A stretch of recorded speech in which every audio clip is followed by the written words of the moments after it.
Que Jesus nos abençoe, nos guarde, nos guie.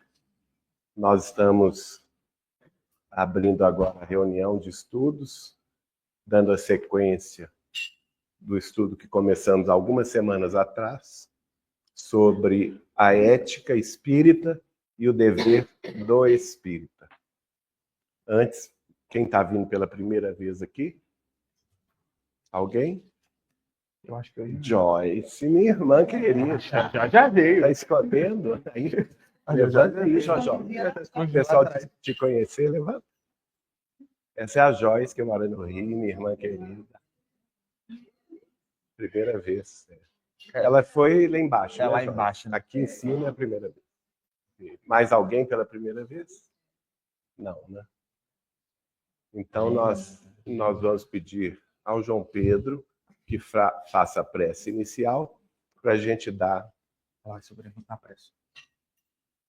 início.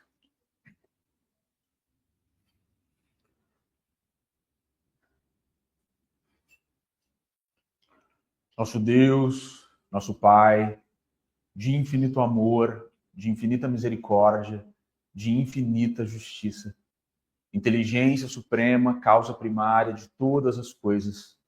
Em nome de Jesus Cristo de Nazaré, nós todos nos reunimos aqui nesta noite. Sempre, Jesus, rogando a Tua paz, a Tua bênção aqui conosco. E sempre, sempre, Mestre, ajoelhados espiritualmente, implorando pela Tua presença aqui, bem sentida, dentro dos nossos corações.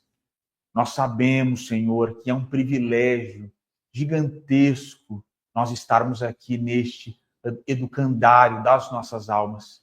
Nós sabemos, Jesus, o quanto é valiosa para as nossas almas a oportunidade de aprender um pouco mais sobre a ética, sobre a moral, sobre o dever espíritas.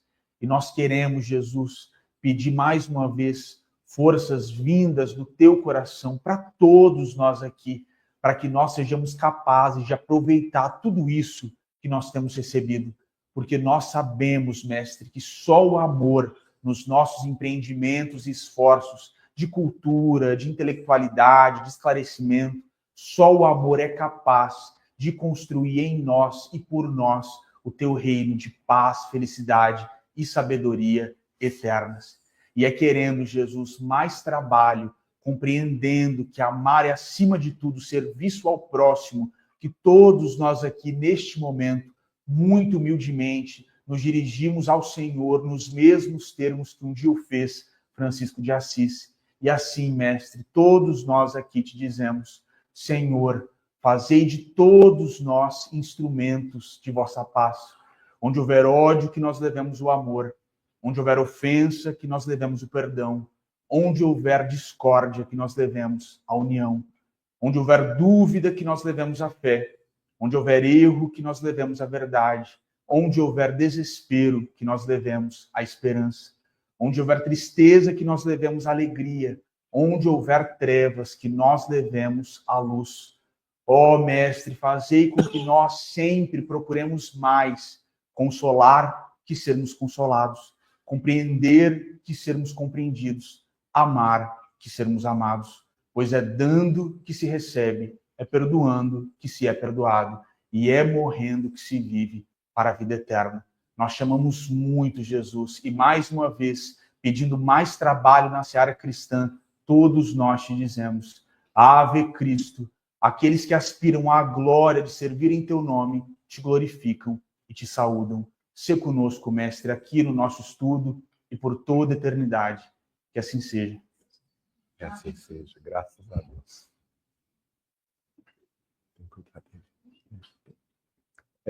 Nós vamos então entrar nessa quarta parte de hoje, terminando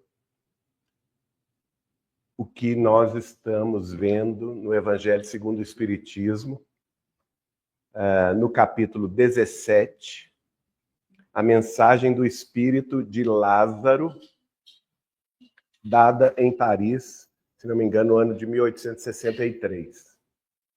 E Lázaro, no final, você se lembra que na semana passada a gente estava estudando essa mensagem, né? E no final dela, não deu tempo para a gente completar, então hoje a gente vai ver o finalzinho dessa mensagem, que é a questão sobre o dever. Lázaro está instruindo Allan Kardec sobre o dever do espírita cristão, né? Qual que é o nosso dever? E no final da mensagem ele vai dizer: o dever é o mais belo laurel da razão. Olha só, ele vincula a nossa obrigação moral com a nossa ética de realizar o nosso dever espírita cristão, encarando os fatos pela razão. Né? Nenhum de nós, espíritas cristãos, que vamos desencarnar no futuro, vamos poder ter a desculpa no mundo espiritual de que nós não conhecíamos a palavra divina, que nós não conhecíamos todo esse arcabouço doutrinário maravilhoso que começa desde o Velho Testamento, nos mostrando a lei de justiça, passando pelo Novo Testamento de Jesus Cristo, nos mostrando o amor e a caridade, e chegando na revelação consoladora da doutrina espírita, nos revelando a vida eterna, a mediunidade, a comunicabilidade dos espíritos e a nossa necessidade de fazer o bem para progredirmos. Não existe outro caminho, né? É um caminho que vem de 6.000 anos de história, desde os primórdios do povo hebreu na Terra, passando naturalmente pelo ápice, que foi a vinda de Jesus, o Messias, a revelação da sua mensagem, que é a boa nova de amor e de sabedoria, e que mais tarde foi completada no sentido do esclarecimento maior pelos espíritos superiores, amando dele o espírito da verdade, né? Que é o grande mentor do espiritismo. Outras religiões vão chamar de Espírito Santo, né? Mas é a mesma coisa, só muda o nome. Que é essa pleiade maravilhosa de espíritos iluminados de amor e de sabedoria que, ao longo dos milênios, atingiram a perfeição. Que voltam, porque existe uma lei de solidariedade em todos os mundos espalhados pelo universo, em que aqueles que mais sabem e que mais amam voltam para ajudar aqueles que menos sabem e que não sabem ainda amar, que é o nosso caso, né? Nós ainda sabemos muito pouco, não temos sabedoria de viver ainda, e nós não aprendemos a amar ainda. Por isso que esses benfeitores, em nome do Espírito da Verdade, vêm nos esclarecer o caminho a seguir. E para esse caminho a seguir não existe outra obrigação a não ser de cumprir o nosso dever espírita cristão, né? Que é o quê? É o laurel. O que é o laurel? É a coroação da razão. Ou seja, a razão sem alma leva a criatura à perdição. Porque ela pode entrar pelo materialismo, ela pode entrar uma vez conversando com o Chico Xavier, está lá no Mandato de Amor, essa nossa conversa. Ele falou, a filosofia sem alma, não é, pode levar o homem ao niilismo, ao nada, às conjecturas filosóficas do nada. E que geram o quê? Geram suicídio, geram a extrema derrota, não é? O extremo desespero, porque uma vez que não existe o nada, por que eu vou sofrer? Exato. Né? Então, nesse raciocínio, é preferível acabar com a minha vida, porque, em tese, eu estou acabando com o meu sofrimento, quando isso é uma falsa ilusão. não é? Nós sabemos disso. Mas Do no outro materialismo lado, isso é matemático, né? No materialismo. exatamente, isso é matemático no materialismo. Quem é materialista não consegue enxergar além da matéria. E é por isso que é tão fácil se perder. Por quê? Porque a pessoa não consegue enxergar além do que os olhos veem, do que as mãos tocam, e por isso ela se perde nos prazeres da vida, nos gozos da vida, nas drogas, no sexo desenfreado, na irresponsabilidade, não é? Nos atentados contra a vida intrauterina ou até mesmo contra si próprio, e assim vai. Do outro lado, o Chico vai me dizer, a ciência sem alma, a ciência sem Deus, pode levar o homem à extrema perdição. Por quê? São cientistas materialistas que criam as armas de destruição em massa, a guerra nuclear, a guerra biológica, a guerra química, que não se importam de usar a ciência para a matança dos seres humanos, que não pensam como eles, a matança dos animais, e assim sucessivamente, né? E o Chico vai dizer, a única maneira, a única força no mundo que pode domar essa nossa periculosidade, que é inata a nós seres humanos, porque nós somos seres imperfeitos, a única força no mundo capaz de domar-nos chama-se religião, seja ela qual seja. Não é o espiritismo, é qualquer religião, né? Compreendendo nós espíritas que todas as religiões procedem de Deus. Todas são caminhos evolutivos da criatura para Deus. Claro que as interpretações vão ser diferentes, mas é a única força do mundo que nos eleva, que nos faz enfrentar o sofrimento e vencê-los, que nos faz ter paciência, que nos faz ter tolerância, que nos ensina a ter perdão, né? Que nos ensina a nos unir na caridade, né? Desculpem, gente, que minha voz está afônica. Ele origina-se, o dever. O dever origina-se dela. Olha isso que interessante. O dever, a origem do dever está na razão, está na consciência do ser humano. Por quê? Porque está lá na pergunta do Livro dos Espíritos que a lei de Deus está inscrita na nossa consciência. Por isso que ninguém escapa à própria consciência. Exato. Nós podemos enganar Deus? Não. Podemos enganar o mundo? Sim. E a gente não consegue enganar a nós mesmos com o nosso grau de consciência, né? E ele origina-se da razão como o filho descende da sua mãe. Então, a pessoa que cumpre o dever está além da razão. Olha só, ela já está entrando no domínio da humanidade. A pessoa que cumpre o dever já está no reino da humanidade. Lá no livro Voltei, do irmão Jacó, que o Chico Xavier psicografou, o irmão Jacó é o Frederico Figner, não é? Um grande espírita que era, inclusive, materialista, ele era lá do leste europeu. Na Primeira Guerra Mundial, ele emigrou para o Brasil.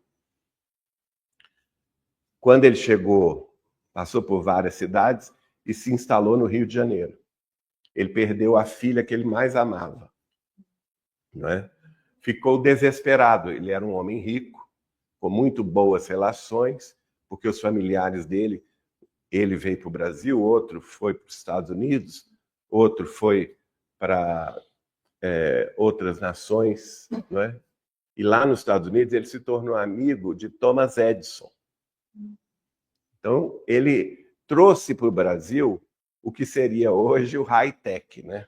Ele trouxe para o Brasil as invenções de Thomas Edison, a lâmpada elétrica. Ele trouxe para o Brasil o gramofone, que era a vitrola daquela época, né? Que tocava os discos. Ele fundou no Rio de Janeiro a Casas Edison. Ele trabalhou com os cantores brasileiros. Ele fundou a RCA Victor, que era a maior gravadora de discos do Brasil, e com isso ele dominou esse mercado de áudio, né? Hoje a gente chama de áudio. Naquela época chamava-se de fonográfico, mercado fonográfico. Então ele conhecia os cantores brasileiros, ele que publicava os discos deles, né? Quando ele perde a filha, ele fica tão desesperado que ele vai, alguém fala com ele, vai em Belém do Pará, tem uma médium lá extraordinária chamada Dona Ana Prado. E você não é parente do João, não, viu, gente? E ela, quem sabe você conversa com sua filha através dela. E aconteceu isso. Ele foi a Belém do Pará, ela era uma médium de materialização extraordinária, a filha dele se materializou, conversou com ele. Imaginem. Que modificação, um homem que era materialista, ver a filha materializada e conversar com ela, ele se converteu ao espiritismo. Completamente. Ao retornar ao Rio de Janeiro, se tornou um grande espírita, inclusive chegou à direção da Federação Espírita Brasileira, foi um grande palestrante, escritor, divulgador do espiritismo e, sobretudo, um grande financiador do espiritismo. Que legal. Ele usou a fortuna que ele tinha para divulgar o espiritismo. Ele deixa em testamento, além da parte das filhas, 1/3 do seu testamento deixa para Chico Xavier. Olha para você ver. Imagina, tadinho do Chico aqui em Pedro Leopoldo, recebeu uma fortuna desse tamanho. O que o Chico faz? Não aceita a herança. Era o equivalente hoje, gente, a bilhões de reais. Tá bom? Ele não aceita a herança. Manda que o cartório entregue tudo para as filhas. As filhas recusam, porque elas sabiam o apreço que o Frederico Figner tinha com o Chico. O desejo. Né? E o desejo dele não, é o desejo de papai. Então, o que o Chico faz? Por obrigação, o rapaz do cartório falou com ele, o senhor é obrigado a receber. Tem que ir no Rio de Janeiro receber. Ele foi, recebeu a fortuna numa mão, na mão seguinte, na mesma hora, doou toda a fortuna para a Federação Espírita Brasileira. E com esse dinheiro, a Federação Espírita Brasileira construiu, na década de 40, o Parque Gráfico, que produziu todos esses, no caso da Federação, mais de 100 de livros de Chico Xavier. Maravilha. Né? Então, nós devemos a esse homem muita coisa. Né? Quando ele desencarna e chega no mundo espiritual, ele é transportado para uma colônia espiritual e o guia dele, o mentor que se apresenta como guia dele, fala com ele. Dei essa volta inteira para chegar nesse ponto. Né? Mas é bom que as pessoas conheçam a história, né? Do que nós estamos falando. Hein? Esse eu vou deixar para lá. Então, o mentor dele fala assim, 3/4 partes dos espíritos humanos encarnados na Terra, aliás, não é 3/4, 2/3, desculpa, estou errando, 2/3, ou seja, 67% dos espíritos encarnados na Terra e desencarnados no além, 2/3, gente, ainda está saindo da animalidade para conquistar a razão. Por isso é que a gente vê tanta violência, tanto crime, tanto vício, tanta guerra. Porque 2/3 da humanidade está nessa condição, saindo da animalidade e caminhando para a razão. Né? Mas tem 1/3 da humanidade, gente, é minoria, né? Minoria. Tudo bem que pode ter melhorado, né, de 1947 para cá. A gente não sabe. Mas eu acredito que melhorou. 1/3 está saindo da razão, olha só, já adquiriram razão para a humanidade. Então, gente, nós estamos muito longe da santidade, né? que nem humanidade nós conquistamos ainda. Essa é a grande verdade. Por isso que o dever tem como mãe, né, a razão. Porque a pessoa que cumpre o dever, ela já está entrando no domínio da sua própria humanidade. Ela já respeita o próximo, como ela gostaria de ser respeitada. Nós não vamos falar em amor, não, porque o amor é a coisa mais sublime. Mas, pelo menos, como dizia o Chico Xavier no programa Pinga Fogo, né? E depois lá no grupo Perseverança em São Paulo, se pelo menos as grandes nações do mundo conseguissem se suportar umas às outras, nós avançaríamos muito. Não está nem falando em amor, porque o amor é algo tão sublime que vai demorar para a gente conquistar. Mas se a gente conseguisse suportar nações diferentes, pessoas que pensam diferente, não é? Crenças diferentes. Não vamos achar que o outro que pensa diferente de nós é o diabo, não. Porque também nós não somos santos, né? Então nós temos que encarar a nossa realidade espiritual. O homem deve amar o dever, não porque preserve dos males a vida, olha só, dos quais a humanidade não pode subtrair-se, mas porque dá à alma o necessário vigor para o seu desenvolvimento. Então é muito interessante isso, porque o que ele está falando aqui? A gente não deve procurar uma religião, seja ela qual seja, para a gente adotar aquele arcabouço moral como nossa própria ética, né? Agir de acordo com aquele arcabouço moral religioso, seja ele, no nosso caso aqui do Ocidente, espírita cristão, católico romano, protestante ou crente das suas diversas denominações, né? Judeu, ou muçulmano, ou budista, não importa. A gente não deve pegar esses arcabouços teóricos que formam a moral de cada grupo, não é? Nós, especialmente aqui, à exceção da nossa estimada Fátima, nós todos somos espíritas cristãos, né? Então, eu não posso procurar esse arcabouço para me livrar dos males do mundo. Exatamente. Entende? Eu preciso ir na religião, eu preciso ir na palestra, eu preciso tomar um passe, eu preciso ir na reunião mediúnica para me livrar dos males. Não, não é isso. Isso não é religião, gente. A mesma coisa, eu vou na igreja para ficar com a defesa contra o demônio, ou contra o diabo, enfim, não é isso. Para prosperar. Para prosperar, não é isso. Isso não é religião. Por quê? Porque o nosso dever moral religioso é para nos dar à nossa própria alma o necessário vigor, a necessária vontade, a coragem para que a gente se desenvolva espiritualmente. E esse caminho é único e particular. Ninguém vai emprestar o seu caminho para o outro. Ninguém. Ele é único e particular.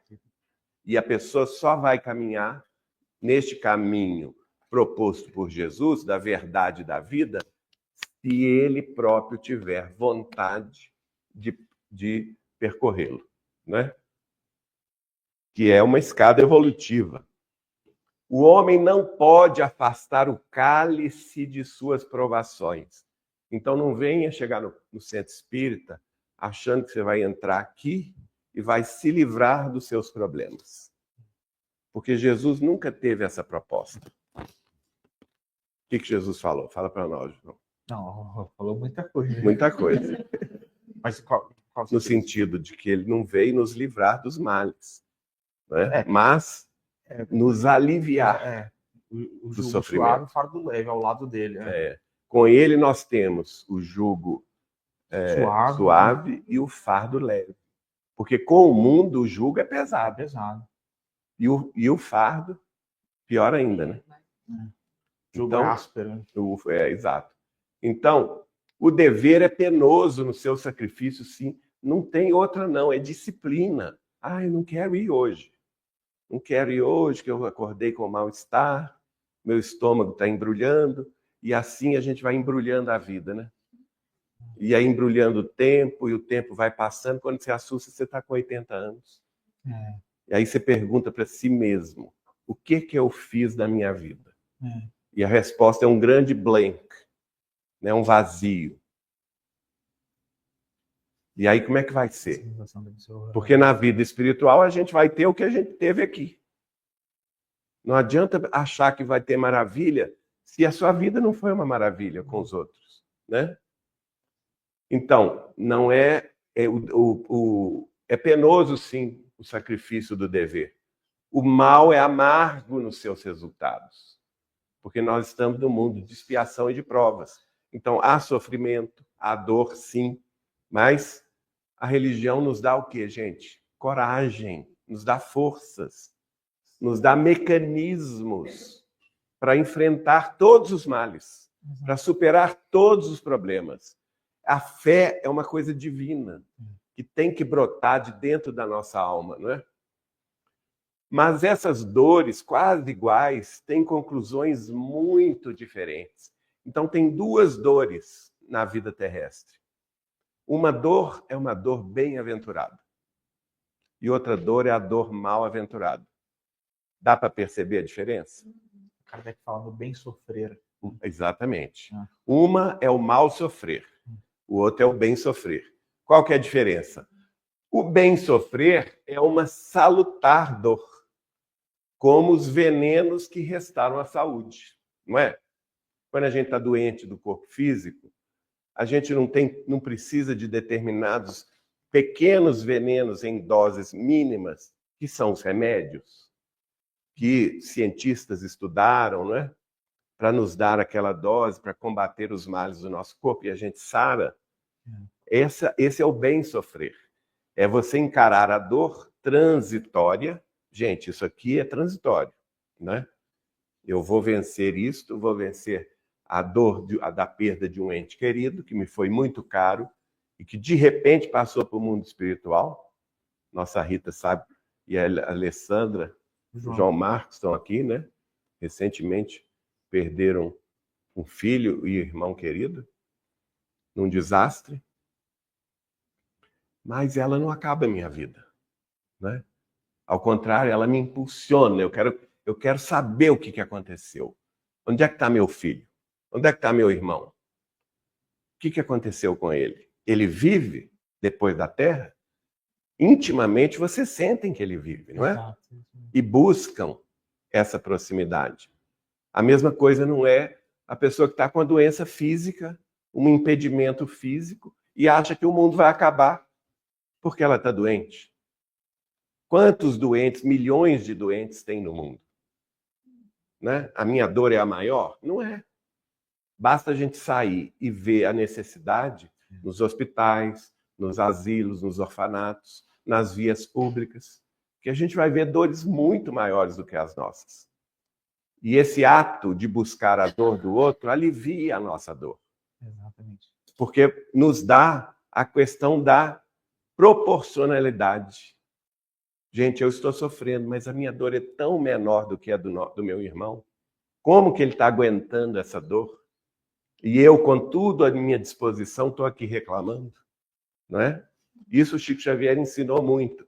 Quando ele estava meio tristonho, quando ele tinha recebido uma traição ou uma perseguição muito terrível, o Emmanuel aparecia para ele e falou assim: Chico, por que você está triste aí na cama? Levanta e vamos trabalhar, que o povo da periferia está nos esperando.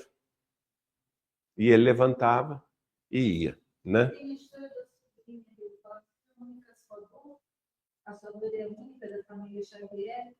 Pois é. E a gente tem que ter esse movimento, né? Então, uma é salutar. Por quê? Porque elas nos restauram a saúde da alma. A outra é nociva. O mal sofrer é uma dor nociva, como os festins que arruinam o corpo. né? Então, é a ilusão, o desperdício de energias físicas, o vício, a revolta, a tristeza sistemática, a depressão, a reclamação sistemática, né? Tudo é sempre ruim. E cada vez que você pensa que está tudo ruim, tudo vai ficando pior ainda. Porque tudo é construção do nosso pensamento, né? A gente só vai afundando nessa lama. E o espírito de Lázaro termina dizendo: o dever cresce e irradia sob uma forma mais elevada em cada uma das etapas superiores da humanidade.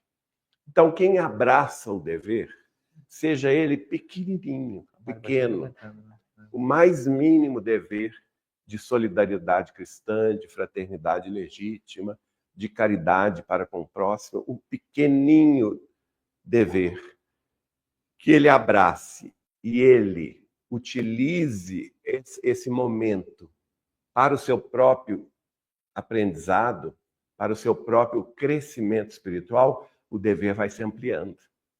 Novas tarefas surgem, né?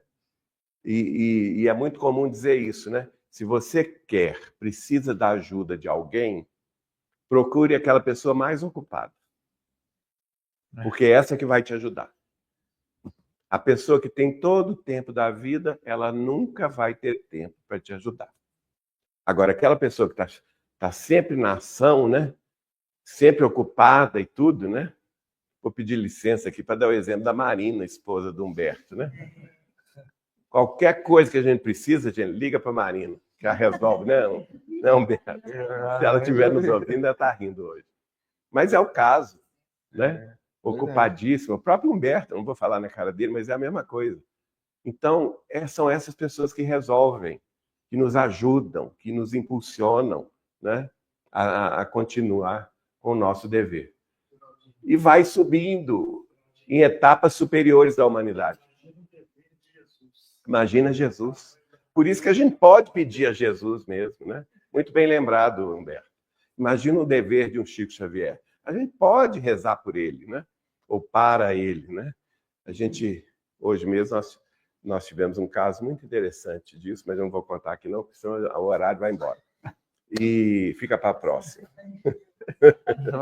Mas, Jesus, por que a gente pode sim orar para Jesus? Ele é o nosso manda-chuva, gente. Ele é nosso Senhor. Claro que ele vai nos ouvir, né? Na sua angelitude, Filho de Deus, é o único guia e modelo da humanidade, segundo os espíritos superiores, né?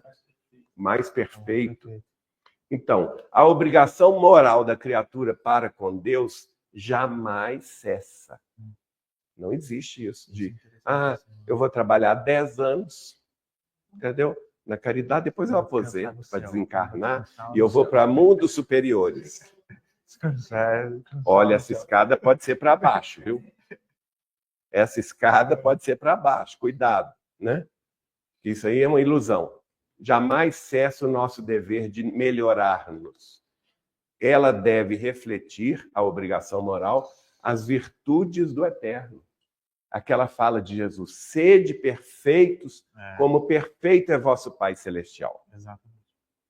Então nós devemos procurar desenvolver em nós as qualidades superiores de Deus, o eterno Criador, que não aceita um esboço imperfeito. Olha que coisa. Porque quer que a beleza de sua obra resplandeça diante dele. Então, achei essa mensagem de Lázaro lindíssima e nos dá uma noção muito clara do que é o nosso dever moral diante da nossa própria consciência. Eu queria fazer uma pergunta. Pois não. O Lázaro tinha narcolepsia. Ele estava lá 4 dias lá na tumba, quietinho lá. Olha, você está falando como médica do século 22, né? 21. Eu não sei te responder, mas Jesus fala que não. segundo o Evangelho, ele tinha morrido de fato. E o próprio Kardec vai Espera comentar aí. isso. Você fez a pergunta, agora ouve a resposta. Sim. João. Porque o próprio Kardec vai comentar isso no Evangelho segundo o Espiritismo, dizendo que o caso de Lázaro é um caso de ressurreição. De Nesse ressurreição. sentido de a matéria decompôs e a matéria voltou. Sim, que era possível. Entendeu? Porque tem uma hora que os discípulos estão conversando com Jesus, dizendo, e eles interpretaram, porque Jesus fala assim, Lázaro está dormindo. Exatamente. Aí os discípulos falam com Jesus até. Falam assim, mas então, está no Evangelho de quem? De João? De João 11. João 11, Evangelho de João, capítulo 11. Aí os discípulos interpretam isso que você falou. Exatamente. Que na linguagem de hoje seria essa narcolepsia. Né? Então ele não morreu, ele está dormindo. Mas Jesus aí fala que não. Se ele está dormindo, ele vai acordar. Se ele estiver dormindo, ele vai acordar, mas ele não está dormindo. Jesus fala ele que morreu. Jesus fala. Abertamente. E tanto é que ele estava em decomposição. A irmã dele, não sei se foi Marta, que falou assim, mestre, não chegue perto, porque ele já está cheirando mal. É isso mesmo. Não? Não, porque tem pessoas que se decompõem em vida. É verdade. Não deixem aberto, não. Porque ele fala que o caso de Lázaro é um caso de ressurreição. Ele morreu Ele mesmo. afirma categoricamente. Jesus trouxe ele de volta. Gente, Jesus, prestem atenção. Emmanuel, no livro A Caminho da Luz, prestem atenção nisso. E isso define quem é Jesus. A gente não tem ideia de quem seja Jesus. Do poder de Jesus. A gente não tem. A nossa mente é pequenininha demais. A nossa mente perto de Jesus é um grão de areia. Então, Emmanuel diz assim, no livro A Caminho da Luz, através do Chico, Jesus foi o Criador da Terra há 4 bilhões e 500 milhões de anos atrás. Alguém tem na cabeça esse tempo? 4 bilhões e 500 milhões de anos atrás, Jesus já era um ser perfeito. Ele já era perfeito há 4 bilhões e 500 milhões de anos atrás, e ele, em nome de Deus, criou a Terra. Jesus. Entendeu? Agora, esse homem, que não é homem, é anjo, é um ser angélico, filho de Deus, né? O ser mais evoluído que nós podemos ter ideia. Não poderia restituir um corpinho físico? Claro que sim, gente. Se ele fez a Terra, ele fez tudo. Isso para ele não era nada, não. Né? Agora a gente vai mudar de tópico. Por quê? Até agora a gente falou sob o ponto de vista moral, né? Essa questão do que é o arcabouço moral espírita cristão, que em última análise é a ética e o dever cristão, é o Evangelho de Jesus. O nosso arcabouço moral é o mesmo do Evangelho de Jesus. Está no Novo Testamento da Bíblia. Todo espírita tem que saber disso. Então, se alguém virar para você e falar assim, espiritismo não é cristão, você está enganado. Ou você está enganada. O espiritismo é cristão porque o seu arcabouço moral é essencialmente o Novo Testamento de Jesus que está na Bíblia. Né? É a boa nova do Evangelho. Então, o nosso arcabouço moral é esse. Nós temos como ética, a ética espírita, que é o nosso dever, a obrigação de agir segundo esse arcabouço. E esse arcabouço é ampliado por Allan Kardec, quando Allan Kardec revela a mediunidade, quando Allan Kardec revela a possibilidade da comunicação com os espíritos desencarnados, quando Allan Kardec, reforçando o Evangelho, nos diz, fora da caridade não há salvação. Notem bem, ele não disse, fora do espiritismo não há salvação, disse? Não. Fora da religião não há salvação. Ele diz? Não. Ele diz, fora da caridade não há salvação. Então, esse é o nosso dever espírita cristão. Para a gente evoluir, eu preciso praticar a caridade, por menor que ela seja. Eu tenho que exercitá-la todos os dias, né? Então, esse é o aspecto moral. A gente vai agir eticamente no sentido espírita, o dia que nós todos cumprirmos com o convite moral de Jesus, do Novo Testamento, e as explicações da doutrina espírita de Allan Kardec. Aqui, no livro de Chico Xavier, pelo espírito de André Luiz, que é o cientista brasileiro Carlos Chagas, nos domínios da mediunidade, nós vamos ter o capítulo 1, estudando a mediunidade. Claro que não vai dar tempo da gente fazer o capítulo todo aqui, né? Mas a gente vai começar hoje, semana que vem a gente continua. Por quê? Agora a gente vai entender o mecanismo através do qual nós podemos conscientemente agir dentro da nossa ética espírita. Perceberam? A questão científica do espiritismo.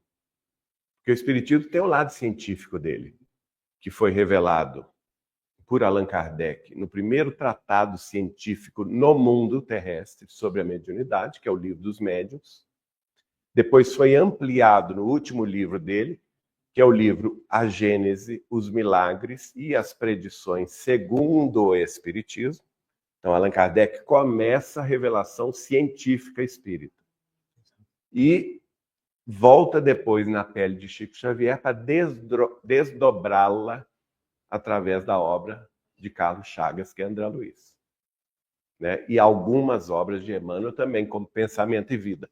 Só que o Pensamento e Vida nós já estudamos aqui, né? Então, hoje a gente entra nos domínios da mediunidade. Vamos entender, então, como que isso qual que é o modus operandi pelo qual isso se processa, né? André Luiz diz: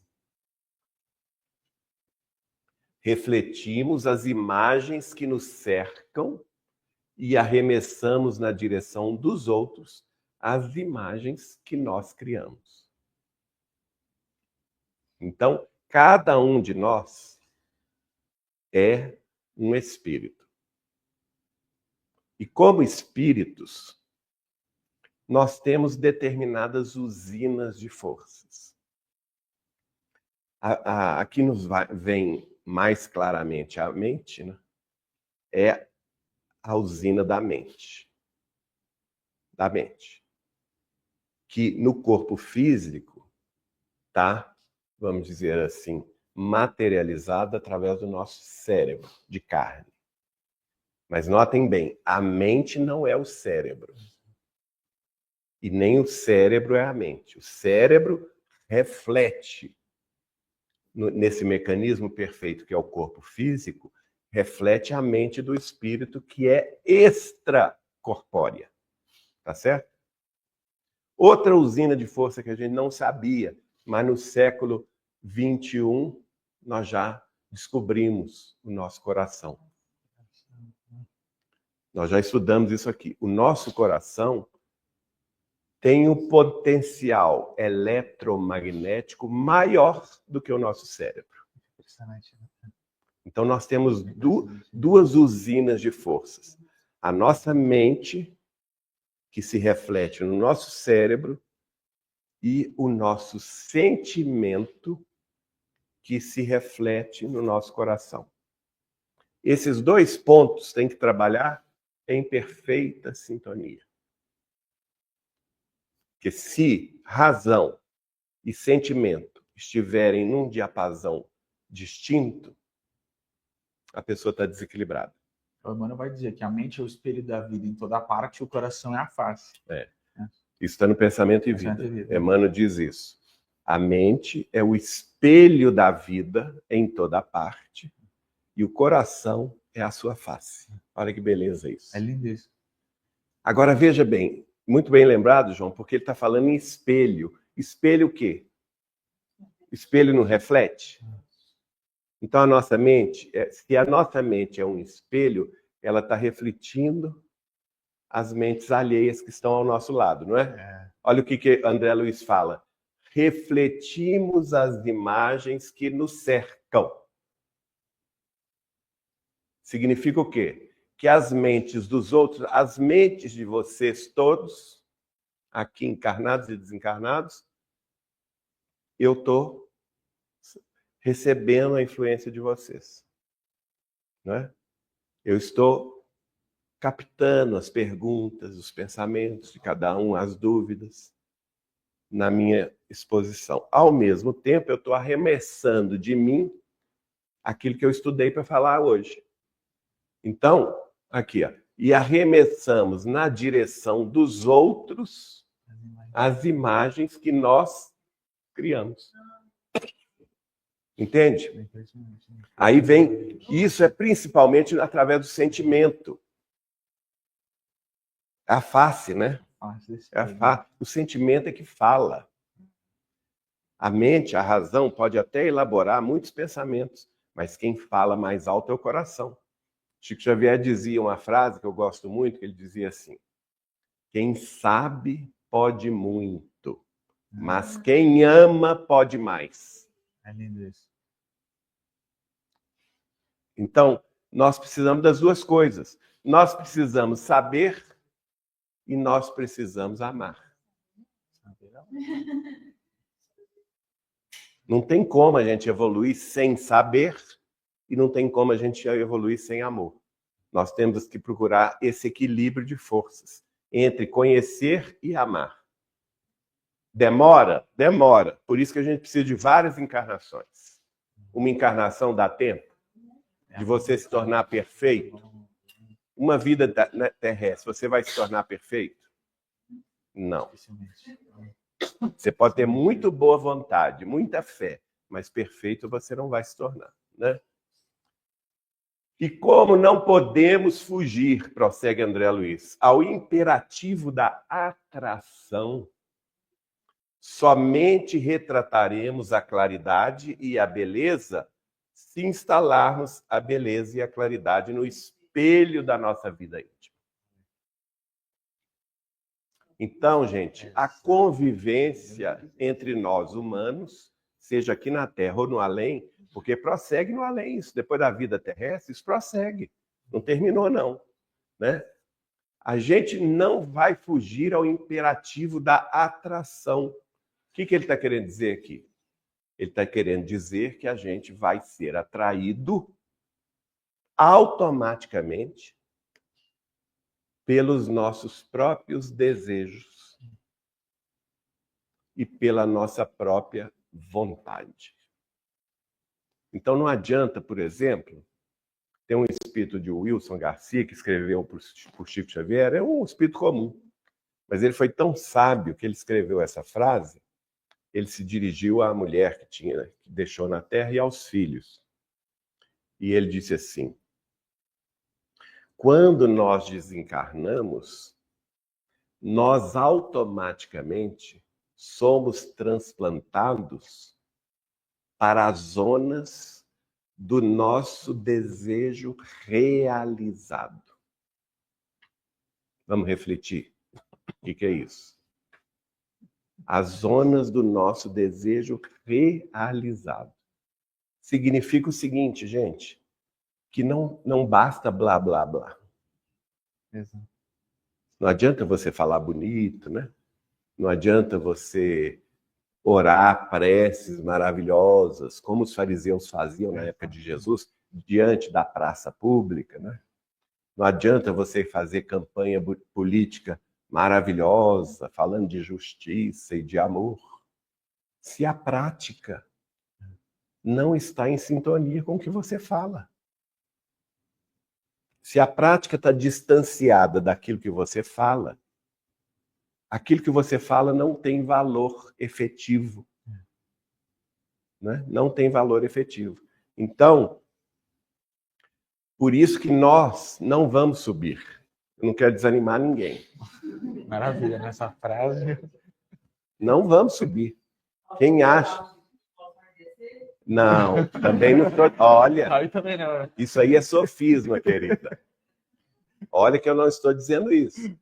Eu estou dizendo o seguinte: nós não vamos subir direto para o mundo superior. Vamos? Ou alguém acha que vai? Se achar, pode levantar a mão. Agora nessa Se hora... der, levantou a mão, gente. Olha, sabe por que a gente não vai subir? Porque o evangelho em nós não é realizado. Ele é realizado? Não. A gente está aprendendo a amar, mas a gente não sabe amar. Calma, não seja pessimista. Nem falei. Claro que sim. Eu estou dizendo que a gente não vai subir direto. Por quê, gente? A evolução é a estrada de Jacó, que está lá no Velho Testamento. É a escada infinita. É um degrau depois de outro. Um degrau depois de outro. Você não vai direto. Né? O dia que a gente tiver realizado em nós tudo que Jesus falou, e eu vivenciar isso aqui na Terra, aí sim, esse aí sobe direto. São poucas pessoas no mundo que você vai conhecer que fazem isso. Eu conheço Chico Xavier, porque ele vivenciou. Esse nível de exemplo. É diferente, né? Que ele deu aqui na Terra. Agora, a mesma coisa, a pessoa fala muito bonito, vai, segue determinada religião, mas em casa é um tirano. Como é que faz? É a mesma coisa. Toda segunda-feira eu vou emagrecer. Muito bom exemplo, querida. Toda segunda-feira eu vou emagrecer. Pronto. Aí chega a segunda, você vê, mas esse bolo, hein? Tá tão bonito esse bolo de chocolate. Não adianta. O que a pessoa fala não realiza, ela vive na gordura, tá? Tudo bem se ela quer viver na gordura, não quero ser gordofóbico aqui não, tá?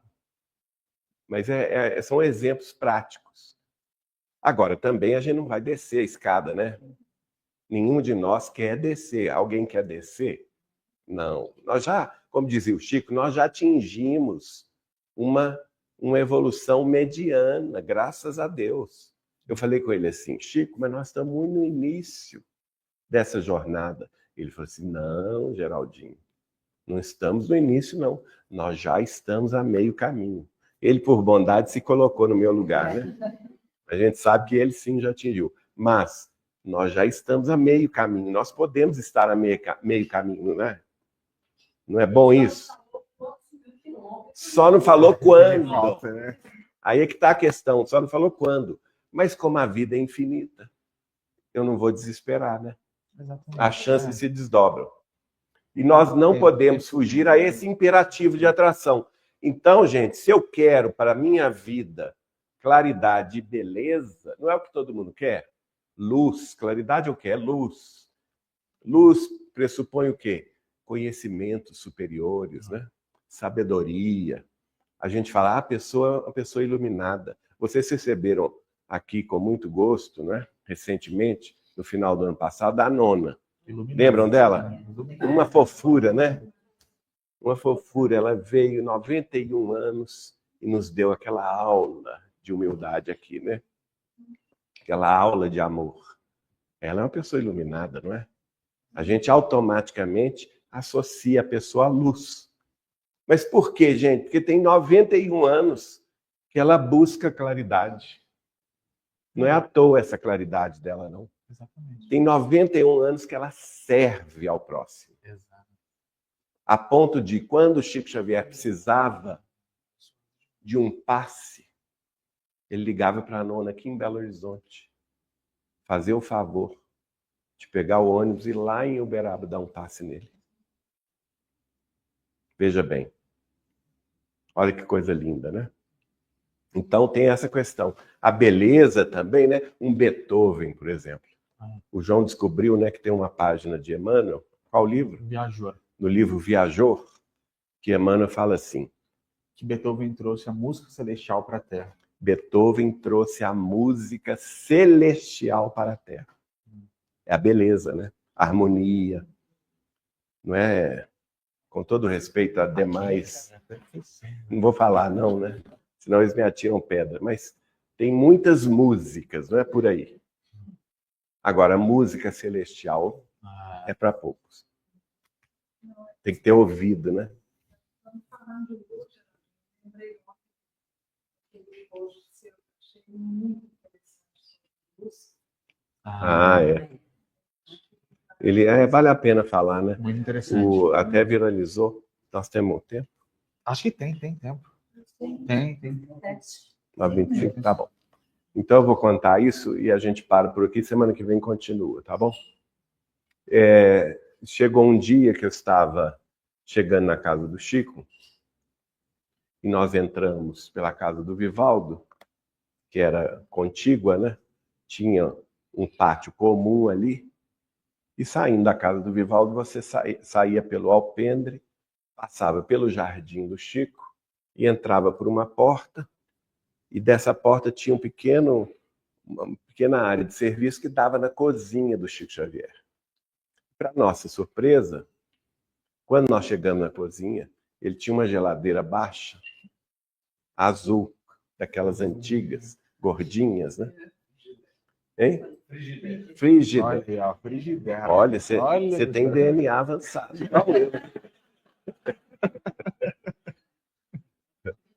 Então ele estava lá, bonitinho do Chico, assim, ó, encostado na frigideira, né? Cotovelo na frigideira, encostado, parado sozinho na cozinha. E eu entrei, ele ficou surpreso, nós nos cumprimentamos, e eu falei assim com ele: uai, Chico, você está aí pensativo? Não é? O que você está pensando? Aí ele falou assim: Geraldinho, eu estava aqui pensando sobre uma questão que só Emmanuel pôde me responder. Por quê? Nas Sagradas Escrituras existem as referências dos anjos caídos, né? E eu refleti assim, como pode ser isso? Como que um anjo, uma pessoa que atingiu a angelitude, pode cair? E se tem até a denominação de Lúcifer, né? Que seria a representação desse anjo caído que virou um demônio, um diabo. E isso não entrava na minha cabeça. Porque na minha cabeça, como nós estudamos a doutrina espírita, exatamente, nós aprendemos que a evolução é contínua e que ninguém retrograda. Note bem, nenhum de nós vai retrogradar ou regredir. Nenhum de nós vai descer a escada. Por exemplo, os antigos, os astecas e os maias e os egípcios acreditavam que os espíritos humanos ruins poderiam reencarnar se eles eram julgados depois da morte. Eles iriam ser julgados no mundo espiritual e se eles fossem condenados pelo mal feito deles, eles poderiam voltar à Terra na pele dos animais. Os judeus também acreditam, até em planta. Até os judeus, determinado grupo de judeus também. Peraí. E aí, isso se chama, na doutrina que adota esse pensamento, mentempsicose. É bonitinho do Chico que fala um dia, o Augusto dos Anjos, que era um poeta lá de Leopoldina, né, que escrevia sonetos impressionantes, escreveu através dele mentempsicose. Ele nunca tinha ouvido falar essa palavra, e ele saiu procurando em Pedro Leopoldo todo, nas farmácias. O senhor tem mentempsicose aí? Não, ninguém sabia o que era, né? Aí depois o Emmanuel explicou para ele que era isso, né? A mentempsicose é essa doutrina que a pessoa ruim, são as religiões antigas, né? Os egípcios antigos, os astecas, os maias, os incas, tinha alguns hebreus, né? Tinham essa concepção que a pessoa ia voltar, por exemplo, na pele de um cavalo, de um camelo, de um animal qualquer, né? E não posso fazer piada, mas deixa para lá. É que há anos atrás nós estávamos conversando com um servidor nosso, que trabalhava conosco, né? E ele gostava muito, quando ele entrava no carro, ele gostava muito de conversar sobre espiritismo. E eu ia conversando com ele. Nessa época eu era solteiro ainda. Aí eu falei dessa questão, né? Que os antigos pensavam assim. E ele virou para mim e falou assim: olha, Geraldinho, mas não é que é mesmo que a gente olha a pessoa, ela tem cara de cavalo? Eu falei assim: não, Biratã, não é isso, não. Essa doutrina é errada. O Espiritismo explica que isso não existe. Se eu sou espírito humano, eu jamais vou voltar a ser um espírito de animal. Jamais. Porque, por exemplo, o Nero está aqui dormindo, coitadinho. Né? Está na nossa frente, nosso cãozinho. Ele é espírito de animal. Ele não entende o que nós todos estamos conversando. Concordam comigo? Ele vê. Ele vem cá, ele vê essa televisão, ele entra no nosso carro, ele passeia de carro, mas ele entende? Não entende. O espírito dele não tem essa condição, porque ele ainda está no reino do instinto. Desenvolvimento ainda da inteligência, desenvolvendo a inteligência, né? Ele sabe, ele gosta, ele já começa a exercer o livre-arbítrio. Por exemplo, quando a gente sai, ele sabe que segunda, terça e quinta, ele vem conosco. Então, quando ele fica esperando a gente tomar banho. Eu e João, fica esperando, lá quietinho. Quando a gente vai vestir a roupa, ele já fica todo serelepe para descer. Terça, segunda, terça e quinta. Ele já aprendeu que nesses dias ele vem, né? Então, a gente não pode retrogradar. Não existe essa volta, né?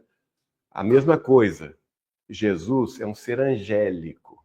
Quando ele encarnou na Terra, ele não deixou de ser angélico. Exatamente.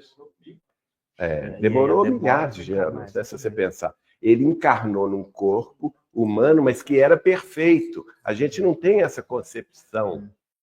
Por isso que ele tinha esse poder de cura, ele curava todo mundo. Ele conhecia tudo. Ele conhecia tudo, conhecia. Se a gente lê o Evangelho, os 4 Evangelhos, Mateus, Marcos, Lucas e João, todos eles, os casos, a gente tem esse hábito. Enquanto a gente está no carro, o João lê para nós, em voz alta. Aí a gente descobre maravilhas. Por quê? Nas nuances do Evangelho, você vê, quando Jesus está conversando com a pessoa, ele já sabe o que a pessoa está pensando, ele já sabe a vida daquela pessoa, não é? A mulher que estava no poço lá de Jacó, lá em Samaria, não, onde? Samaria? Sicar, na cidade de Sicar. Sicar. Ele conversa com ela e tudo. E num determinado momento ele fala com ela: você já está com o 5º companheiro, mas esse 5º... não é seu marido. Esse 5º homem não é seu marido, olha só. Jesus já sabia de tudo. Um ser angélico na Terra, né? Eu acho que Chico Xavier está no meio desse caminho, viu, gente? Porque ele também sabia tudo que a gente pensava. Era um perigo pensar perto dele. Mas então, a gente não vai retrogradar. Era o Chico. O Chico, então, não conseguia entender como que existe essa figura do anjo caído, sendo que o anjo, que já atingiu a angelitude, como que ele pode cair e virar um demônio? Aí o Emmanuel falou com ele assim: ô Chico, você está com a razão, porque, de fato, a doutrina espírita nos ensina que nós não vamos retroagir. Nós vamos sempre evoluir para frente. Acontece que Lúcifer é uma figura de linguagem que remete à luz. A luz em si, ela é neutra, porque é a luz do conhecimento. E o homem terrestre pode ter conhecimento sem ter amor. Através desse conhecimento sem amor, distanciado de Deus, o conhecimento longe da alma, do sentimento, ele pode engendrar a guerra, ele pode fomentar a destruição em massa. Ele pode manipular geneticamente armas biológicas, armas bioquímicas para matar milhões de pessoas. E não é isso. Isso não é evolução. Ele tem conhecimento para fazer isso, não é? Mas não significa que ele é um ser angélico. Então, a pessoa pode cair pela razão. Cai, a maioria cai. Por quê? É a pessoa que tem muito conhecimento, mas tem sede de poder, sede de vaidade, de destaque, de corrupção. Ela quer chegar no topo do mundo para controlar os outros, para manipular os outros, tirar vantagem. Esse planeta Terra é muito maravilhoso. É muito lindo. Ele nos dá chances enormes de progressão. Exatamente. Mas esse pinguim, É. fora do contato com Jesus, a chance de você subir muito e cair. terrivelmente é enorme. Tem um caso até muito curioso que foi Humberto de Campos que relatou, do doutor, ou foi o Hilário Silva? Qual doutor? O doutor Cabeção. O Humberto de Campos. Humberto de Campos. Porque ele era um advogado que tinha um apelido de Cabeção. A grande cabeça. A grande cabeça. Que ele era um advogado brilhante. E com o conhecimento dele, ótimo exemplo, ele tinha uma influência muito grande nos tribunais. E ele, a partir daí, ele passou a ser contactado pelos criminosos, para defender os criminosos. E ele, com a verve dele, com a capacidade intelectual dele, e também pela eloquência dele nos tribunais, ele conseguia convencer os tribunais de soltar aqueles criminosos, né? E com isso ele se perdeu na vaidade e passou a cobrar cada vez valores mais altos para defender os criminosos. A mãe dele era cristã. Olha só. Isso é um caso verídico que Humberto de Campos conta através de Chico Xavier. A mãe dele era cristã e ficava preocupada de ver a ascensão dele nesse mundo materialista e falava com ele: meu filho, você não está se lembrando dos ensinamentos de Jesus que eu te dei na sua infância. E ele ria sarcástico para a mãe e falava assim: a senhora não sabe de nada. O mundo é outro, mamãe. A senhora vive num mundo de fantasia. O mundo é outro. Isso mesmo. E ela orava por ele todos os dias, para ele não cair. E acontece que ele, em determinado momento, vai desencarnar, como todos nós. E o que aconteceu com ele no mundo espiritual? Como ele tinha esse apelido, as próprias pessoas lá no Rio de Janeiro chamavam de Cabeção, o grande cabeça. Grande cabeça.